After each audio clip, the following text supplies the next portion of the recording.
Hujambo mtazamaji, na nikushukuru sana kwa kuendelea kufuatilia matangazo yetu. Leo ni siku ya Jumamosi, ni siku ya 17 ya mwezi wa 5 2025. Karibu kutoka chumba chetu cha habari tukujuze yale ambayo tumekutayarishia kutoka kwa waandishi wetu mbalimbali kitaifa na kimataifa. Mimi ni Scholastica Mazula, ungana nasi hadi tamati. Kifuatacho ndani ya TVE habari. Zanzibar kusafirisha mahujaji takribani 2461 watakao kwenda kuhiji mwaka huu. Makamu wa Rais Dr. Mpango atoa rai kwa Benki Kuu pamoja na Umoja wa Mabenki Tanzania kupitia sheria na kanuni zinazosimamia sekta ya fedha kimataifa na nchini. Huko Zanzibar, Rais wa Zanzibar na Mwenyekiti wa Baraza la Mapinduzi Dr. Hussein Ali Mwinyi mtazamaji amesema serikali itafanya kila juhudi kuhakikisha idadi ya mahujaji Zanzibar wanaokwenda kuhiji kila mwaka inaongezeka na kuondoa changamoto za safari za hija. Mwanahabari wetu Recho Chacha anaeleza zaidi. Rais Dr. Mwinyi ameeleza hayo alipoaga mahijaji wanaokwenda kutekeleza ibada ya hija Saudi Arabia, msikiti wa Jamiu Zanjibari, Kiembe Samaki, mkoa Mjini Magharibi. Amesema serikali inathamini na kutambua kazi nzuri inayofanywa na Umoja wa Taasisi za Hija Zanzibar na itaendelea kuunga mkono juhudi hizo ili safari za hija ziimarike kila mwaka. Aidha, amezipongeza taasisi za hija kwa kuandalia semina maalum mahujaji na kuasisitiza kuyazingatia maelekezo hayo ili kutekeleza ibada hiyo kwa wepesi na ufanisi. Alhaji Dr. Mwinyi amesema serikali itaendelea kufanya kazi kwa ukaribu na taasisi za hija na kuzipatia ufumbuzi changamoto wanazokabiliana nazo wakati wa hija. Nataka nichukue fursa hii kupongeza taasisi za hija Zanzibar. Kama tulivyosikia hapa, kwa kweli kila mwaka wanazidi kujipanga vyema zaidi. Idadi inaongezeka ya mahujaji, huduma zinakuwa nzuri zaidi, changamoto zinazidi kupungua. Tutafika wakati Zanzibar itakuwa ni mfano wa utaratibu wa hija kama ilivyo mfano kwa nchi za nje sasa hivi. Lazima tufike huko, kwa sababu ninaona wazi kabisa taasisi zetu kila mara zinatumia uzoefu wanaopata kupunguza changamoto zilizopo. Na mimi kwa upande wangu nataka nikuhakikishieni kwamba kwa upande wa serikali na sisi tutafanya kila juhudi kupunguza changamoto ili idadi ya mahujaji iwe kubwa zaidi, lakini huduma ziwe nzuri zaidi. Rais Dr. Mwinyi amewahakikishia mahujaji kuwa serikali inaendelea na hatua za kuanzishwa kwa mfuko wa hija wa Zanzibar utakaosaidia watu wasio na uwezo kwenda kuhiji pamoja na kuongeza idadi ya mahujaji. Rais Dr. Mwinyi amekumbusha mahujaji umuhimu wa kuiombea nchi amani wakati wa kutekeleza nguzo hiyo ya 5 ya Uislamu. Wito wangu kwa mahujaji wetu watarajiwa kuyazingatia maelekezo yote yaliyotolewa ili kuondoa usumbufu usio wa lazima na kuhakikisha watu wote wanatekeleza ibada ya hija kwa ufanisi unaotarajiwa. Napenda nikuhakikishieni kwa serikali kupitia kamisheni ya wakfu na mali ya amana itaendelea kufanya kazi kwa karibu na taasisi za kusafirisha mahujaji Zanzibar kupitia UTAHIZA ili kuzipatia ufumbuzi changamoto mbalimbali wanazokabiliana nazo katika kufanikisha shughuli za hija hapa nchini. Asante sana Recho Chacha na taarifa hiyo kutoka Zanzibar. Waziri Mkuu Kassim Majaliwa amesema serikali itaendelea kuwekeza katika kuendeleza sekta ya sanaa na utamaduni kwa kuupa nguvu mfuko wa utamaduni ambao kwa mwaka huu umetengewa bajeti ya shilingi bilioni 4.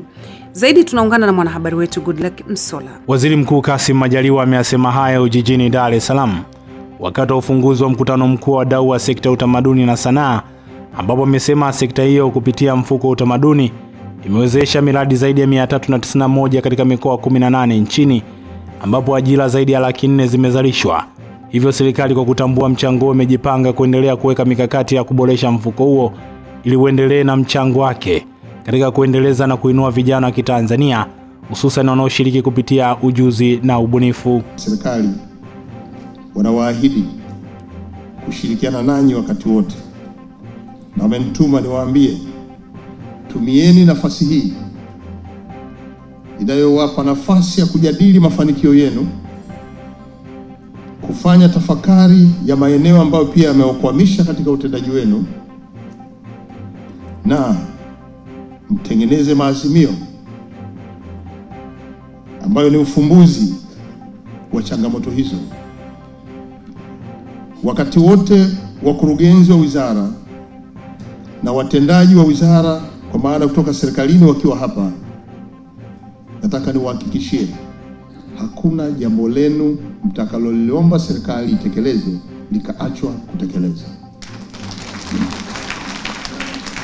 Upande wake waziri wa habari, utamaduni, sanaa na michezo Profesa Paramagamba Kabudi amesema serikali ipo tayari kufanya marekebisho ya sera ya utamaduni ya mwaka 1997 ili iweze kuendana na mahitaji ya soko la sasa, huku akiainisha kuwa mipango ya sasa serikali ni kutanua wigo wa masoko hasa kimataifa.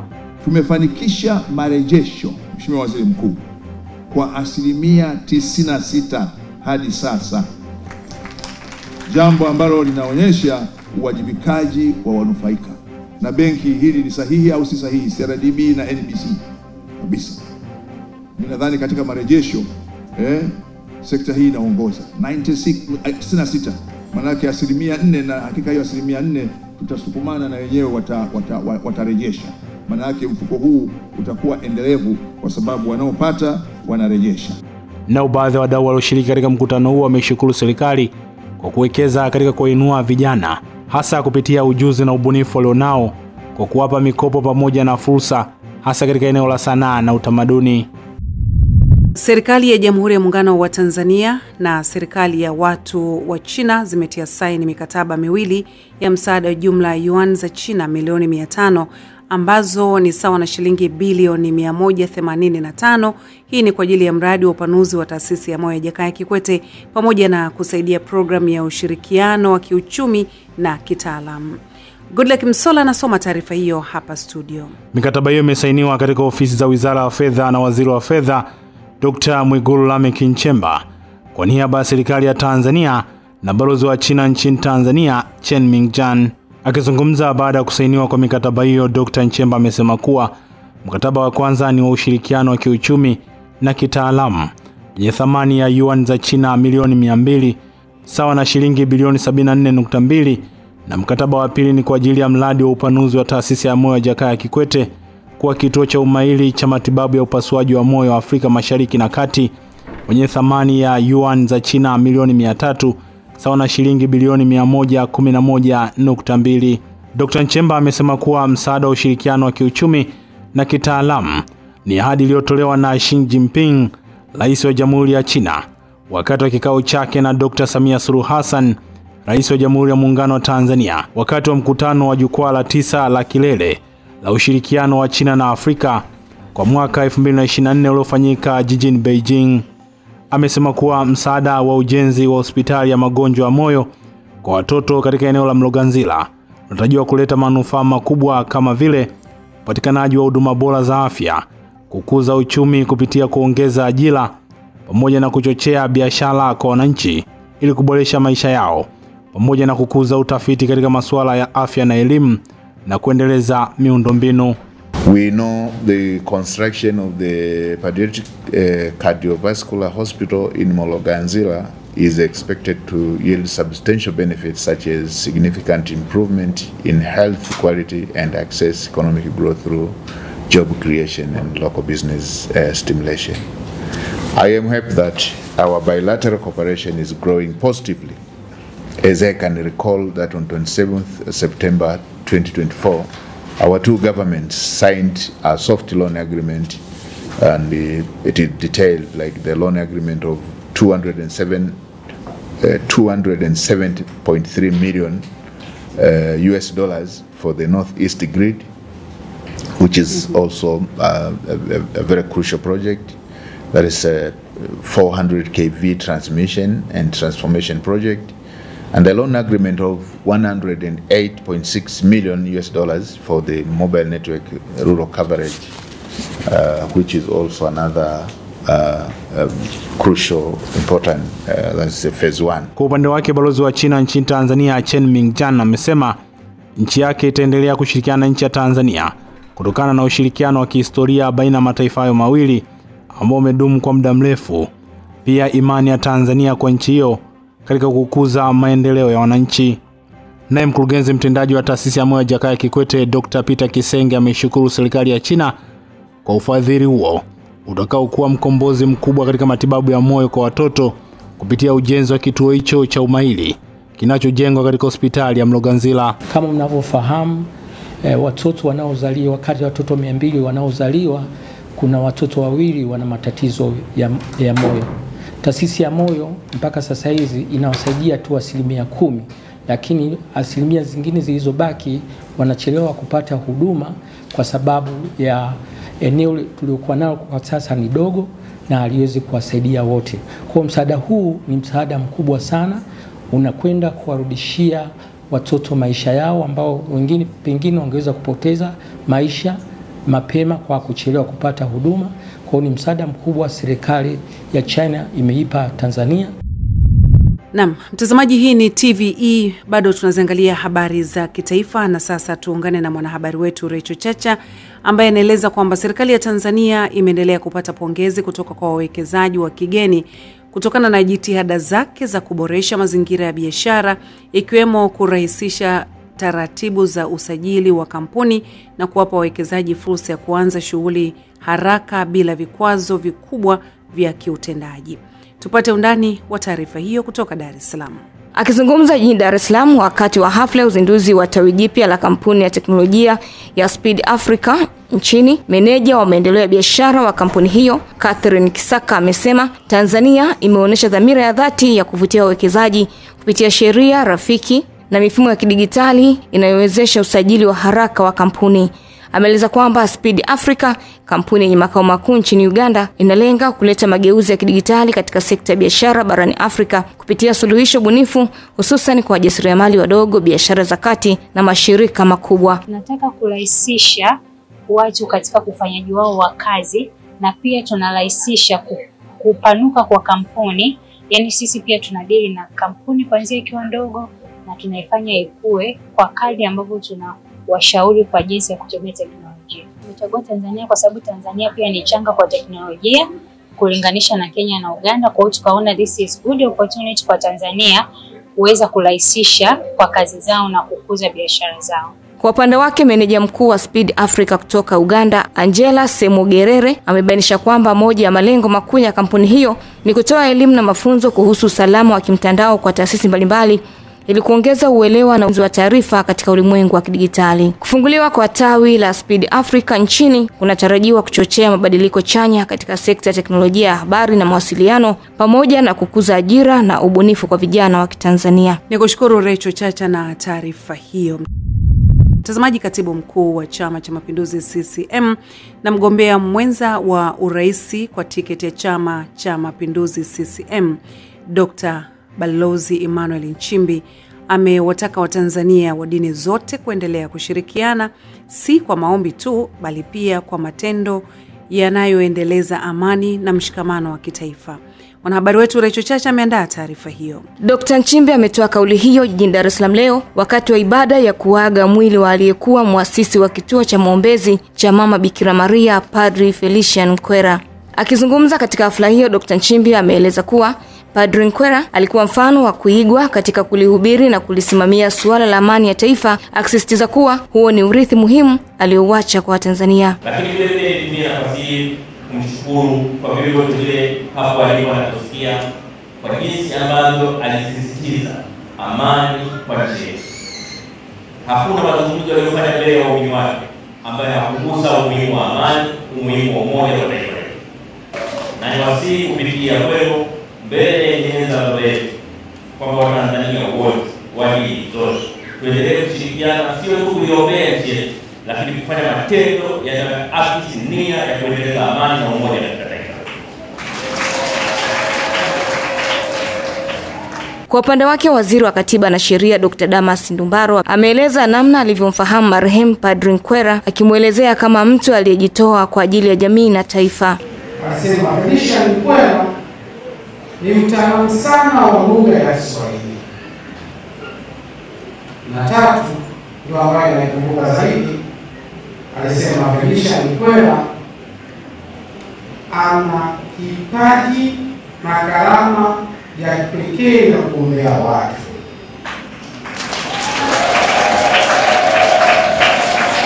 Naye msaidizi wa karibu wa Father Nkwera, Sister Eledina Michael, amebainisha kwamba Father Nkwera ameacha alama kubwa katika taifa kupitia maandishi ya vitabu vya maadili na maombi kwa ajili ya viongozi wa serikali na wananchi kwa ujumla. Viongozi wengi wa kanisa wapita kwenye mikono yake, wengine walikuwa kwenye maisha ya kukata tamaa na kadhalika, lakini amewaombea, amewashauri, amewafinyanga wasimama tena imara, na leo hii wachungaji wakamilifu na waridhifu. Tumwambie Mungu hii. Tumwambie Mungu. Mwili wa marehemu Padri Felician Nkwera umezikwa leo katika eneo la kituo cha maombezi cha Mama Bikira Maria alichokianzisha. Asante Recho Chacha na taarifa hiyo. Kwingineko, Waziri Mkuu mstaafu Frederick Sumaye ameiomba Benki Kuu ya Tanzania BOT kuangalia namna ya kurekebisha sheria ambayo inalazimu wakurugenzi watendaji kukaa kwenye nafasi zao kwa kipindi kisichozidi miaka 10, kwa kile alichokieleza kwamba miaka hiyo ni michache kwa taasisi zenye watendaji wazuri na ufanisi. Hazra Omari ni mwanahabari wetu kutoka huko mkoani Arusha, na hii ni taarifa yake. Sumaye ametoa ombi hilo kwenye mkutano wa mwaka wa wanahisa wa benki ya CRDB unaofanyika jijini Arusha, ambapo amesisitiza kuwa BOT ingeangalia kigezo cha umri na utendaji kazi wa mkurugenzi husika. BOT hatuwezi kuwalazimisha, lakini tunaomba na nyinyi msiwe rigid, msiwe mmekakamana tu kwamba tumeiandika ndio hivyo. Sasa tunajua kwa nini mlifikia hapo. Hatusemi mfute, wekeni caveat, wekeni kaupendo kwamba atahudumu kwa miaka 10, labda Benki Kuu itakavyoamua tofauti. Yaani kwa na caveat ambapo sababu hawa ndio wenye benki, unaona wanavyopiga makofi, kwa sababu wanataka kuona maendeleo ya benki yao na wana wasiwasi kwamba mabadiliko ya kila mara, huyu akiondoka mwingine analeta sera zake, inaweza ikaleta matatizo. Naye mwenyekiti wa bodi ya wakurugenzi benki ya CRDB Profesa Ali Laai amesema ni vyema Benki Kuu ikatazama upya sheria hiyo kwa manufaa ya wanahisa na uchumi wa nchi. Na mimi na bodi yangu inatugusa sana, kwa sababu tumechukua mtu mapemaji ana miaka 53. Tumeona strategy mkakata na watakuweka miaka 10, 20 na kuja ni kupeleka benki yetu huko mbele. Unamwambia sasa anaanza miaka 3. Wakati akimaliza miaka yake hiyo 10 iliyopita na BOT, atakuwa miaka 56, hata muda kustaafu na kwa bado haujafika. Najua ameiva, anaanza sasa uondoke tulete mtu mwingine. Nao baadhi ya wanahisa walioshiriki mkutano huo wamesisitiza benki hiyo kwenda kwenye matumizi ya akili bandia na fedha za mtandaoni. AI sasa hivi imekuwa ni sehemu ya maisha ya watu duniani. Kwa benki lazima kifanye kitu cha dharura, kuwa na kitengo cha teknolojia kufuatilia AI kwa namna gani inaweza kuhatarisha usalama wa benki, inaweza kufanikisha benki yetu, inaweza kutusaidia kwenye kudai mikopo, kukumbusha wafanyakazi. Kwa hiyo AI itumike kwenye benki ya CRDB. Ingekuwa hiyo state of the art high tech school ambayo itazalisha hizo future tunazozitarajia. Inaweza ikawa regional na kafiri umeenda international, basi mahali ambapo tunatoa wataalamu wa high tech katika kila nyanja ya kibenki. Mambo ya cryptocurrency ni watu wataenda kusoma ili waweze kutrade katika hizo currency. Ni wapi sasa hivi kuna ATM ya Bitcoin? Ni wapi watu wanaenda kusoma kufanya hiyo kitu? Ni taarifa ya mwanahabari wetu Hazra kutoka Arusha. Wazazi na walezi mkoani Mwanza wametakiwa kuwalea watoto katika malezi bora ili waweze kutambua fursa zilizopo katika jamii. Manuel Meshak ameandaa taarifa hiyo kutoka Mwanza, ambayo hapa studioni inasomwa na Nancy Ibrahim. Wito huo umetolewa na Katibu Tawala wa Mkoa wa Mwanza Balandia Elikana katika kikao cha taarifa utekelezaji wa programu jumuishi ya malezi na makuzi ya awali ya maendeleo ya mtoto katika robo 3 ya Januari hadi Machi mwaka huu, ambapo amesema msingi wa maisha bora unategemeana na namna watoto watakavyokuwa wamelelewa kwenye familia. Sote tunafahamu kwamba ili mtoto aweze kufikia hatua zote za ukuaji ni lazima alindwe na kulelewa katika mazingira salama na afya bora ili kumwandaa kuwa binadamu bora wa hapo baadaye mwenye uwezo wa kukabiliana na changamoto zote za maisha zitakazokuwa zinazunguka. Japo baadhi ya jamii huchukulia jambo hili kwa uzito mdogo, lakini ndio lenye matokeo makubwa katika kuimarisha uwezo wa binadamu kufanya vizuri kielimu na maisha ya kijamii, ikiwemo kuwa na familia bora. Kwa hiyo msingi wa kuwa na familia bora itategemea hao watoto wanakuaje. Akieleza lengo la programu hiyo, afisa ustawi wa jamii mkoa wa Mwanza Baraka Makona amesema wamejipanga kuweka vituo vya kulelea watoto wakati wa mchana pindi wazazi wakiwa kwenye majukumu yao ya kila siku. Tumepanga vile vile kuongeza vituo hivi vya kuweza kuwalelea watoto kwa maana ya mchana wakati wazazi wako kwenye shughuli zingine za kijamii au shughuli zingine za uzalishaji mali, kwa maana shughuli za kiuchumi katika maeneo mbalimbali. Kama unaofahamu mkoa wetu umezungukwa na visiwa. Kwa jamii kubwa pia ya wananchi wa mkoa wa Mwanza ni wavuvi. Kwa hiyo hawezi kwenda kuvua samaki alafu na mtoto yuko mgongoni. Prince Kapius ni afisa ustawi wa jamii halmashauri ya jiji la Mwanza pamoja na Deborah Boniface kutoka shirika la TEHA Mwanza wameeleza mafanikio ya programu ya robo ya 3 katika programu hiyo. Tuna uwasilishaji wa robo ya 3. Robo ya 3 tunaona imeenda vizuri tofauti na robo iliyopita, kwa sababu kuna baadhi ya vitu au baadhi ya taarifa tulikuwa tunashindwa kuzielewa na kuzichambua vizuri kutokana na kukosa ushirikiano kwenye baadhi ya maeneo na uelewa mdogo wa watu kuhusu hii programu ya MAM, yani malezi, makuzi na maendeleo ya awali ya mtoto inatakiwa kutekelezwa kwenye sehemu gani. Kwa hiyo tumejitahidi, tulivyoingia robo ya 3 tumefanya vitu vingi ikiwemo kutembelea hizi sehemu za RCH ambako ndio kliniki ya mama, mtoto na baba. Pia tumeenda pia kwenye hizi shule zinazotoa elimu ya awali, tumeenda kwenye madawati ya jinsia, wanawake na watoto. Tumetembelea sehemu zote ambazo zinahusiana na uratibu wa mama. Tunashirikiana na serikali kwa ukaribu sana kuhakikisha kwamba mtoto anapata malezi na makuzi tangu akiwa mdogo. Kwa maana kwamba tunashughulika pia katika kujenga vituo vya malezi, lakini pia kuhakikisha kwamba mtoto anapata lishe ambayo ni sahihi, lakini pia kuhakikisha kwamba baba anashiriki katika malezi na makuzi ya mtoto. Kikao hicho kimefanyika katika ukumbi wa ofisi ya mkuu wa mkoa wa Mwanza na kuhudhuriwa na maafisa ustawi wa halmashauri zote 8 za mkoa wa Mwanza.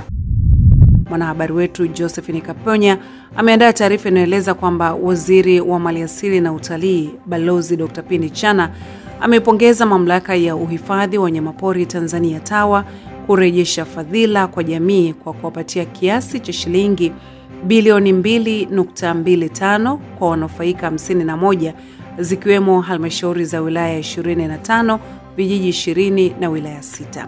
Tupate undani wa taarifa hiyo kutoka Dodoma. Dr. Pindi Chana amesema haya jijini Dodoma katika hafla ya kukabidhi gawio kwa wanufaika wa shughuli za utalii nchini na kutoa jumla ya hundi 16 za mfano kwa wanufaika hao. Kufuatia juhudi za Rais wa Jamhuri ya Muungano wa Tanzania Dr. Samia Suluhu Hassan za kuwa mstari wa mbele katika kutangaza utalii, imeleta chachu kwa mamlaka ya usimamizi wa wanyamapori Tanzania TAWA kwa kukusanya mapato na kurejesha kwa wanufaika ambao ni wakazi wa maeneo mbalimbali yaliyo jirani na hifadhi hapa nchini. Wizara kupitia taasisi zake za uhifadhi hususan TAWA itaendelea kushirikiana na wadau wetu katika kuimarisha shughuli za utalii na kurudisha migao inayostahili kwa mujibu wa sheria. Na hivyo kwa mujibu wa takwimu za wizara, mwezi Januari 2025 tumevuka lengo kufikia 106% kwa upande wa wageni na 67% kwa upande wa mapato, na kazi bado inaendelea. Mafanikio haya yamechangiwa na juhudi za Mheshimiwa Rais katika kushiriki kutangaza utalii. Kwa upande wake, Kaimu Kamishna wa Uhifadhi nchini anaeleza malengo waliofikia mpaka sasa kwa kulipa deni la wanufaika, huku mkurugenzi wa wanyamapori akieleza utaratibu unaotumika kugawa mgao huo kupitia mamlaka ya wanyamapori Tanzania TAWA. Katika mwaka wa fedha 24-25 ulipoanza, kulikuwa na deni la wanufaika jumla ya shilingi bilioni 9 ikiwa ni ambayo limevuka kutoka mwaka 23-24. Mheshimiwa mgeni rasmi, napenda kukufahamisha kwamba hadi sasa serikali kupitia TAWA imekwisha lipa deni hilo kwa 100%. Wanufaika wanaopokea mgao leo ni vielelezo pia kwamba haya ni mafanikio ya sera za uhifadhi shirikishi ambazo wewe mwenyewe unaziongoza katika Wizara ya Maliasili na Utalii. Na kwa sasa nchi yetu ina jumla ya jumuiya za uhifadhi za wanyamapori 40 ambapo 24 kati ya hizo zimesajiliwa na 16 ziko katika hatua mbalimbali za usajili. Nao baadhi ya wanufaika waliopata hundi hizo za mfano wameeleza haya. Fedha tulizopata kwa kweli inafanya kazi yao kama ilivyokuwa taratibu ya serikali. Lazima tufanye mgao 50 kwa 50 na kwenda vijijini. Hiyo 50 nyingine inabaki kwa ajili ya hifadhi na tunaifanyia kazi kubwa sana kama ilivyokuwa taratibu. Tumepata manufaa makubwa sana tokana na fedha zinazotokana na uhifadhi.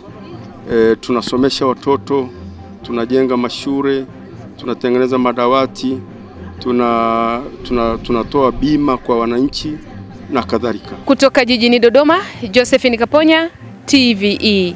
Josephine Kaponya, asante na taarifa hiyo na masuala ya utalii na masuala ya wanyamapori hapo Dodoma. Chama cha Mapinduzi CCM kinatarajiwa kuzindua ilani ya uchaguzi ya chama hicho kwa mwaka 2025 na 2030 kupitia mkutano mkuu maalum utakaofanyika mwishoni mwa mwezi huu. Tuungane na Nancy Ibrahim kwa taarifa zaidi. Akizungumza na waandishi wa habari, Amos Makala amesema ilani hiyo itazinduliwa katika mkutano mkuu maalumu utakaofanyika tarehe 29 na 30 katika jiji la Dodoma. Aidha, Makala amesema katika mkutano huo pia ajenda nyingine zitakazowasilishwa ni pamoja na marekebisho madogo ya sheria katika katiba ya Chama cha Mapinduzi pamoja na kupokea taarifa ya utekelezaji wa ilani ya chama hicho kutoka Serikali ya Mapinduzi ya Zanzibar pamoja na ya Jamhuri ya Muungano wa Tanzania. Tarehe 29 na tarehe 30 Watanzania watege sikio Dodoma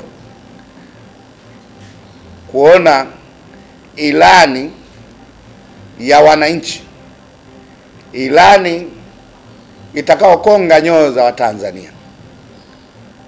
Na Chama cha Mapinduzi paka kinaandaa ilani, maana yake tumeshafanya kazi ya kutosha ya kufanya tathmini ya utekelezaji wa ilani 2020-2025. Tumeona ilivyotekelezwa, lakini pia kwa changamoto chache labda zilizobaki nazo tunaziingiza katika ilani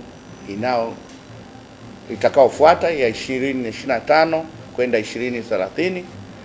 Kwa hiyo hilo Watanzania tutakapoizindua ilani hiyo, wao wenyewe wataona kwamba CCM inazingatia maoni ya wananchi, kwa sababu katika ilani hiyo tumeshirikisha pia wananchi, tumeshirikisha wadau mbalimbali kuweza kuiandaa ilani hiyo ya Chama cha Mapinduzi.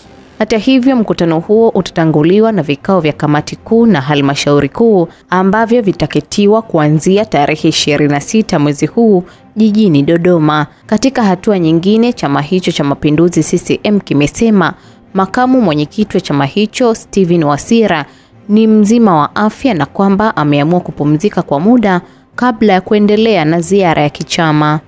Itoshe kusema mbona mimi nafanya ziara, napumzika na kuwa na kazi zingine za kufanya, vikao vya ndani vya ofisini, baada ya hapo naanza ziara tena. Kwa hiyo ni utaratibu wa kawaida tu. Kwa hiyo mzee hana jambo lolote. Hana jambo lolote. Kwa hiyo ni ratiba kwamba bana nitafanya hapa, nikikamilisha napumzika, kuna jambo la familia, kuona watoto, na hata mimi mwenyewe lazima nijiwekee hilo. Halafu baada hapo unaenda ofisini, baada hapo unasema nitafanya ziara. Kwa hiyo ni jambo la kawaida. Kwa hata mimi nikipotea wiki moja naambia mwenezi kwa sababu amekata moto au amekata pumzi, nikipumzika wiki moja, hapana, ni ratiba tu. Asante sana Nancy Ibrahim na taarifa hiyo. Huko mkoani Singida, mkuu wa mkoa huo Halima Dendego ametangaza kuzinduliwa kwa kamati ya ushauri wa kisheria ngazi ya mkoa itakaozinduliwa rasmi Mei 19 mwaka huu katika viwanja vya stendi ya zamani ya manispaa ya Singida. Mwanahabari wetu Amini Nyaungo anayo taarifa zaidi. Akizungumza na waandishi wa habari ofisini kwake, Mheshimiwa Halima Dendego amesema ya kuwa kamati hiyo inatarajiwa kuzinduliwa Mei 19 itaambatana na kliniki ya sheria bila malipo kwa wananchi wote wa mkoa wa Singida. Ndugu wanahabari, napenda pia kutumia fursa hii kumshukuru sana Mheshimiwa Dr. Samia Suluhu Hassan, Rais wa Jamhuri ya Muungano wa Tanzania, kwa kulinda na kukuza na kutetea haki za wananchi wanyonge na kupinga vitendo vya uvunjifu wa haki za binadamu, ukatili wa kijinsia na kuheshimu utawala wa sheria ambao ndio msingi wa maendeleo ya nchi.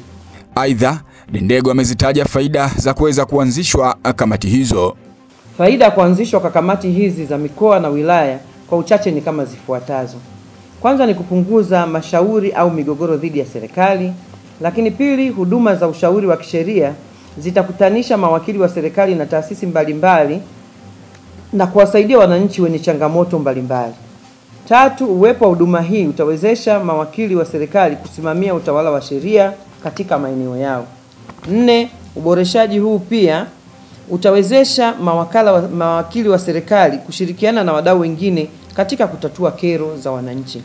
Pia huduma hii itaweza kupunguza malalamiko ya kisheria kutoka kwa wananchi. Kwa upande wake, Matrida Maxon ambaye ni mkuu wa kitengo cha sheria mkoa wa Singida amesema kuwa lengo ni kupunguza mashauri yanayoenda mahakamani dhidi ya serikali. Na pia tumelenga kupunguza mashauri ya serikali kwa sababu kumeonekana kuna malalamiko mengi na makusudio mengi ya kutaka kuishtaki serikali. Kwa lengo ni kuhakikisha tunapunguza mashauri yanayoenda mahakamani dhidi ya serikali pamoja na wananchi kuhakikisha wanapata haki zao. Asante sana Amini na taarifa hiyo kutoka mkoani Singida. Huko Mbeya, mtazamaji, kamati ya siasa ya Chama cha Mapinduzi mkoani Mbeya imemtaka mkandarasi kumaliza haraka mradi wa barabara ya halmashauri ya Rungwe baada ya kutembelea na kutoridhishwa na mwenendo wa utekelezaji wa barabara hiyo.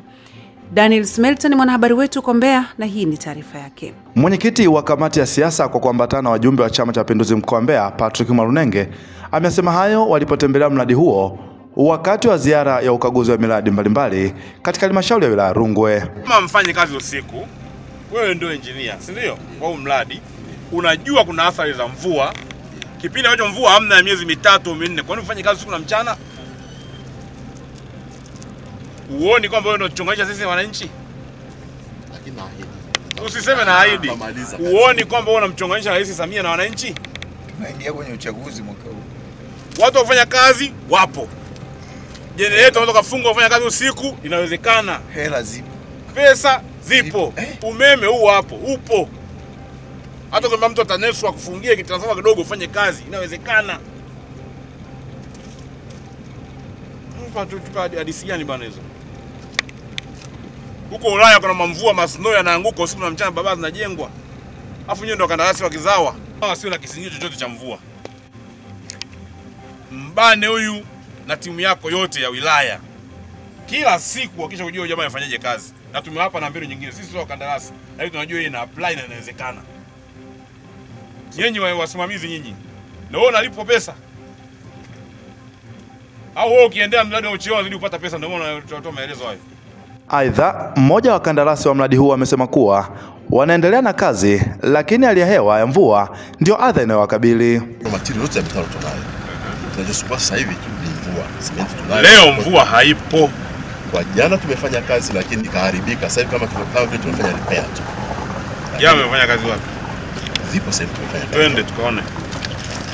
Kwa upande wake, katibu CCM mkoa wa Mbeya Langeli Aki amesema kuwa kazi itakiwa kukamilika mwezi Aprili, lakini haijakamilika kwa kumtaka mkandarasi kueleza sababu zilizomfanya kushindwa kukamilisha mradi huo. Hii kazi ilikuwa iishe April hapa. Sawa. Na ninyi hamna changamoto yoyote ambayo mmekuwa nayo. Sawa. Tunataka mtuonyeshe ni kitu gani kilichowakwamisha hiyo Aprili msifikie kwa kiwango hiki. Na mtuambie huo muda mwingine mlioomba. Kwa sababu ninakataa kata kwamba kwa muda mlioomba kwa mtindo huu na kwa namna mnavyokwenda hamwezi kumaliza hii kazi. Akimjibu katibu wa CCM mkoa wa Mbeya amesema kuwa uwepo wa mvua kwa kipindi kirefu wakati wa utekelezaji wa majukumu yao ndio umekwamisha kukamilika kwa kazi hiyo. Ya kwanza lami ilikuwa tarehe 15 mwezi uliopita. Tarehe 15 mwezi uliopita mpaka leo kulikuwa na siku zote za mvua. Na pia mvua huwa ina affect siku moja, siku hiyo ya siku na siku mbili at least mbele kwa affect. Kama jana nimerelease gari ya cubic mita 5 ya concrete weka pale. Leo ikabidi nitoe mifuko 5 kuja kurepair. Leo hamna mvua. Leo nimerelease tayari gari moja ya concrete ndio nafanya kwenye kilomita 8.9 kwa shaika zege ndio namalizia. Gari nimekushana nayo pale ilikuwa naenda kupakia simenti kwenye container pale.